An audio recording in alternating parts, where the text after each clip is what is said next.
ഞങ്ങൾ ബേസിക്കലി മലയാളികളാണ്. ഞങ്ങൾ ഒരു 25 ഇയേഴ്സ് എക്സ്പീരിയൻസ് ഉണ്ട് ജ്വല്ലറി ഇൻഡസ്ട്രിയിൽ. ആ എക്സ്പീരിയൻസ് ഞങ്ങൾക്ക് കേരളത്തിലേക്ക് കൂടി ഒന്ന് വ്യാപിപ്പിക്കണം എന്നുള്ള ഒരു ആഗ്രഹത്തിലാണ്. ഞങ്ങളെല്ലാവരും NRIs ആയിരുന്നു. ഞങ്ങൾ വിൻസ്പെര എന്നുള്ളൊരു റീറ്റെയിൽ ബ്രാൻഡുമായിട്ട് ഞങ്ങൾ വന്നിരിക്കുന്നത്. ഞങ്ങളെ ഫസ്റ്റ് ഷോപ്പ് ഉദ്ഘാടനം കാലിക്കറ്റ് എൻഡ് ഓഫ് മാർച്ച് അല്ലെങ്കിൽ ഫസ്റ്റ് വീക്ക് ഓഫ് ജനുവരിയിൽ ഞങ്ങൾ ഉദ്ഘാടനം ചെയ്യുന്നതാണ്. അതുമാതിരി ചെന്നൈയിലുമുണ്ട്, കൊച്ചിയിലുമുണ്ട്, കേരളത്തിൽ. അതുമാതിരി ദുബായ്, ഷാർജ, അബുദാബി, ദുബായ്, 4 എബ്രോഡിലും അതെ സെയിം ടൈമിൽ ഞങ്ങൾ 4 ഷോപ്പ് ദുബായിൽ വരുന്നുണ്ട്, 3 ഷോപ്സ് ഇവിടെയും വരുന്നുണ്ട്. ഏകദേശം ഒരു 500 crore ഇൻവെസ്റ്റ്മെൻറ്റാണ് ഞങ്ങൾ കേരള ബേസ്ഡ് കമ്പനിയായിട്ട് ഞങ്ങളിവിടെ അനൗൺസ് ചെയ്യാൻ വേണ്ടിയിട്ട് ഞങ്ങൾ വന്നിരിക്കുന്നത്.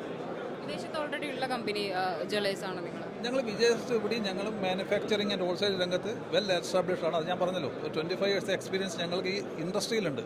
അപ്പോൾ അതാണ് ഞങ്ങളെ പുതിയൊരു എക്സ്പീരിയൻസ് ആണ് ഞങ്ങൾ പിന്നെ കസ്റ്റമറിലേക്ക് കൊണ്ടുവരാൻ പോകുന്ന വിൻസ്പെരയിലൂടെ നമ്മൾ കൊണ്ടുവരാൻ പോകുന്ന പുതിയ ഡിസൈൻസ്, പുതിയ എക്സ്പീരിയൻസ്, അങ്ങനെ പലതുമുണ്ട്. എന്താണോ ഇന്റർനാഷണൽ ലെവലുള്ളത് അത് ഞങ്ങളുടെ കേരളത്തിലും നമുക്ക് എത്തിക്കണം. അത് തന്നെയാണ് ഞങ്ങളുടെ വലിയ പൊതുവിൽ പറയും. കാരണം കേരളത്തിൽ ഒരു വ്യവസായ സൗഹൃദമില്ല എന്ന് പൊതുവിലൊരു ആക്ഷേപം ഉയരാറുണ്ട്. അപ്പോഴാണ് ഇവിടേക്ക് ഇൻവെസ്റ്റ് ചെയ്യാണെന്ന് നിങ്ങളടക്കം തീരുമാനിക്കുന്നത്. അതിനുള്ള ഒരു കാരണം എന്താ? ഇല്ല, ഞങ്ങളെ സംബന്ധിച്ചോളം അങ്ങനെയുള്ള ഒരു ബുദ്ധിമുട്ടും ഇതുവരെയും ഉണ്ടായിട്ടില്ല.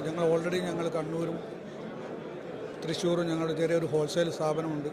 ഇതുവരെയും അങ്ങനെയുള്ള ഒരു ബുദ്ധിമുട്ടുകളോ, ഞങ്ങൾ ആഫ്റ്റർ കൊറോണയ്ക്ക് ശേഷമാണ് ഇവിടെ വന്നിരിക്കുന്നത്. ഇതുവരെയും എല്ലാവരും പറഞ്ഞ പോലെ അങ്ങനെയുള്ള ഒരു ബുദ്ധിമുട്ടും ഇത്ര വരെയും ഞങ്ങൾക്ക് ഒരു അനുഭവം ഉണ്ടായിട്ടില്ല. അതുകൊണ്ട് തന്നെയാണ് ഇതൊക്കെ വെറുതെ ഇങ്ങനെ ആൾക്കാർ പറഞ്ഞു നടക്കുന്നതാണ് എന്നാണ് ഞങ്ങളുടെ വിശ്വാസം. ഒരു ഇൻവെസ്റ്റ്മെന്റ് എങ്ങനെയാണ് ഈ ഒരു കേരളത്തിലേക്ക് വന്നത്? നിങ്ങളുടെ ഒരു ഇൻവെസ്റ്റ്മെന്റ് ഉണ്ടല്ലോ, അത് എങ്ങനെയാണ് നിങ്ങൾ കേരളത്തിലേക്ക് കൊണ്ടുവന്നിരിക്കുന്നത്?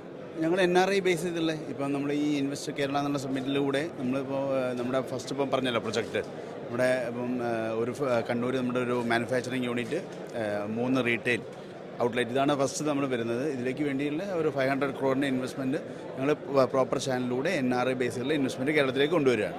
ഇപ്പം പറഞ്ഞത് ജ്വല്ലറി ബേസ്ഡ് ആണ്, അല്ലാതെ വേറെ എന്തൊക്കെയാണ്? ഞങ്ങൾ ബേസിക്കലി ഞങ്ങൾ മാനുഫാക്ചേഴ്സാണ്. ഇപ്പം കണ്ണൂർ കിൻഫ്രയിൽ ഞങ്ങൾ കുറച്ച് വലിയ രീതിയിലുള്ള മാനുഫാക്ചറിങ് യൂണിറ്റ് ഇപ്പോൾ സ്റ്റാർട്ട് ചെയ്യുന്നുണ്ട്. ഓൾമോസ്റ്റ് ഒരു 2000 ആൾക്കാർക്കോളം ജോലി കിട്ടുന്ന ഒരു വലിയൊരു പ്രൊജക്റ്റായിട്ടാണ് അത് വരുന്നത്. അത് നല്ലൊരു ഇൻവെസ്റ്റ്മെൻറ്റാണ് കേരളത്തെ സംബന്ധിച്ചിടത്തോളം ഈ സമയത്ത്.